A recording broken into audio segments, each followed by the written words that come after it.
My name is Chip Girl. Yes, you heard me right, Chip Girl. And is a type of technology that can do many things. One of them being opening a door. It also opens our bedroom door, as well as our office, as well as the drawers in our office. Our closet is chipped. And this is really cool. We can chip all of the doors. Look at it. We can even lock up our towels. See? We also chipped the gym. And the elevator. What the tech? Oh, whoops, it was already unlocked. Ta-da! We've also chipped the hallway and the cinema room.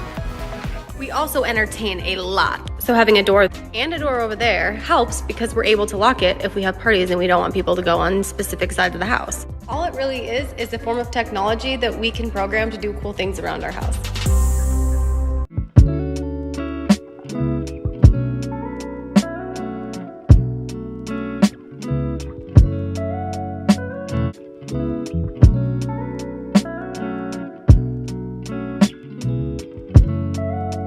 The banner reads, "Prepare to be thrilled." And if you're into amusement parks, this convention is the place to be. Each year, theme park entertainment grows more exciting and cutting edge, like the true trackless ride systems. From trackless to cashless, we found what operators describe as the latest ways to make the park experience more convenient for customers and employees. That includes RFID. We're going to have the ability to do it through an RFID chip. So it would be as simple as walking up, tapping your card to accept that form of payment on the system. RFID technology can sense when either a certain device or if that device is on a person, where they are, what they're doing, and depending on how you want to use it, it can help with things like data collection. RFID uses radio waves to transmit information at a distance. A microchip and an RFID tag contains unique identification numbers. Tom Foster works for PDC, Precision Dynamics Corporation. He says the organization pioneered the technology around the turn of the century. We use a passive chip, which means there's no battery. So it lays dormant on your wrist until it comes in contact with an RFID reader. Companies like PDC, which produce RFID products, say the technology helps with areas such as access control, keyless entry, and cashless point of sale. Precision Dynamics developed the first kiosk that dispenses and encodes RFID wristbands for amusement park purchases. It's like a wallet on your wrist. You simply have the ability to spend. Here again, RFID is going to drive sales. It raises a number of questions, however. What about privacy? And can the information on that wristband be stolen? With the RFID technology, we're not tracking anybody. There's a 2 to 3 inch read range required to be able to read that information on the tag. And if you can read that information on the tag, there's nothing you can do with that information because everything is encrypted also on the back-end server. That may be the case with these wristbands, but consumer privacy expert Dr. Catherine Albrecht is concerned about RFID technology in general and what the future holds. They want RFID tags in your refrigerator and the objects that you buy, and ultimately, as Dr. Katina Michael is making so clear, they want these tags in us. They want them in us. We're using radio frequency to identify things and transmit information all the time nowadays. I think what is coming next, though, is what the marketers and the developers of this technology call the Internet of Things. This idea is that every physical object would have its own equivalent of an IP address encoded into the microchip. With the goal, Albrecht says, of tracking the consumer habits. Beyond the privacy concerns, she says RFID technology carries biblical implications, with hobbyists embedding microchips into their flesh.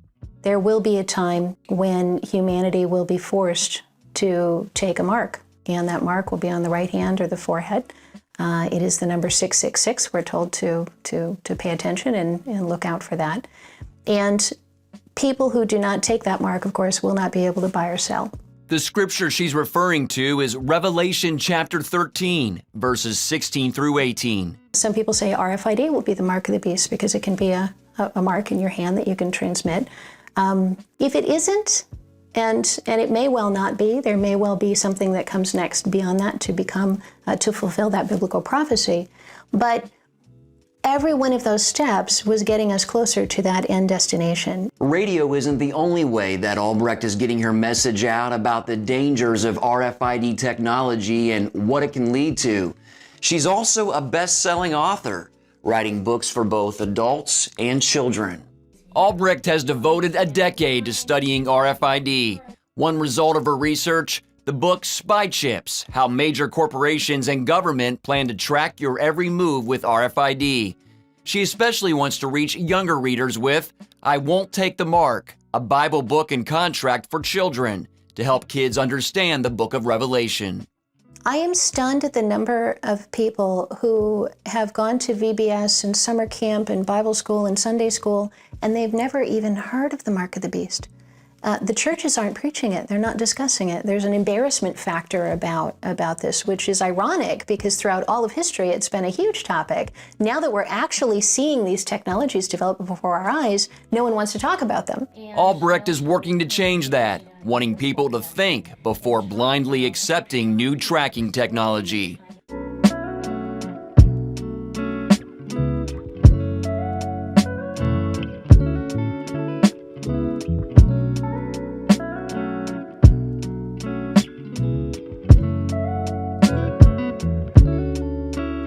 How long before we're a cashless society? Hopefully forever, dude. It is so scary to imagine losing the privacy, losing it all completely because every transaction is in the public eye or observable. You won't be able to trade, you won't be able to do anything unless you have the mark.